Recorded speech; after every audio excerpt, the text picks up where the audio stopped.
Assalamualaikum warahmatullahi wabarakatuh. Perkenalkan, nama saya Nurul Aini. Perkenalkan, nama saya Fitra Tidiaidam. Perkenalkan, nama saya Mukhaldi Jatusia. Perkenalkan, nama saya Gading Bintang Caksono. Perkenalkan, nama saya Fadiana Syarani. Di sini kami sebagai kelompok 6 akan mempresentasikan diskusi kelompok kami, yaitu tentang materi listrik dinamis. Jadi pada materi listrik dinamis pada kali ini kita akan membahas yang pertama, yaitu tentang pengertian arus listrik. Arus listrik sendiri itu bisa didefinisikan sebagai suatu fenomena atau suatu peristiwa di mana mengalir atau berpindahnya muatan listrik dari suatu penghantar konduktor dari satu titik ke titik yang lain. Arus listrik dapat mengalir karena adanya tegangan yang mempengaruhi arus listrik itu bergerak. Arus listrik mengalir dari kutub positif ke kutub negatif yang melalui hambatan-hambatan.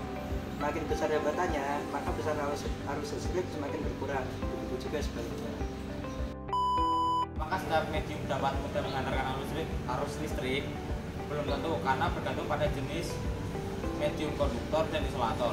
Konduktor sendiri merupakan medium yang mudah menghantarkan arus listrik. Contohnya benda yang berbahan logam.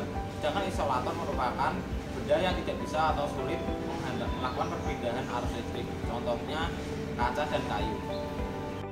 Selanjutnya kita akan membahas perbedaan arus listrik AC dan arus listrik DC.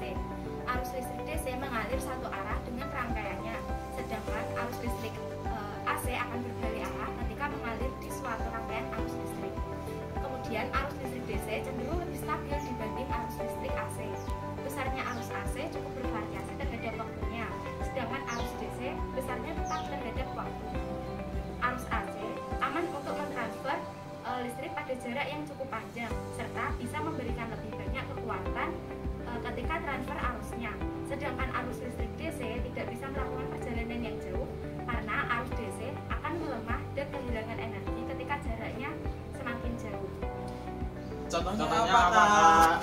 Contoh arus AC. Contoh arus AC itu ada generator, radio, televisi, dinamo, komputer, mesin cuci, penanak nasi, dan dispenser. Kemudian contoh arus DC yaitu baterai, handphone, lampu LED, remote TV, dan panel surya.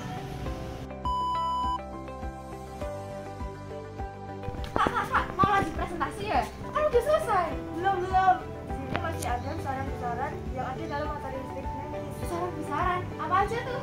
Yang pertama ada beda potensial listrik dengan rumus delta V sama dengan delta Q dengan keterangan V sama dengan energi, I sama dengan muatan listrik, dan delta V sama dengan beda potensial. Yang kedua ada hukum Ohm dengan rumus I sama dengan V per R dengan keterangan I adalah muatan arus listrik, V sama dengan beda potensial, dan R adalah hambatan penghantar. Dan yang ketiga ada arus listrik dengan rumus I sama dengan Q per T dengan keterangan I sama dengan arus listrik, I sama dengan jumlah muatan, dan T adalah waktu. Dan yang terakhir ada hambatan jenis dengan rumus R sama dengan ρ dikali L per A dengan keterangan R sama dengan hambatan penghantar, ρ sama dengan hambatan jenis, L sama dengan panjang kawat, dan A adalah seluas penampang kawat. Udah, gitu doang. Udah guys, udah. Sekian dari kami, bye-bye.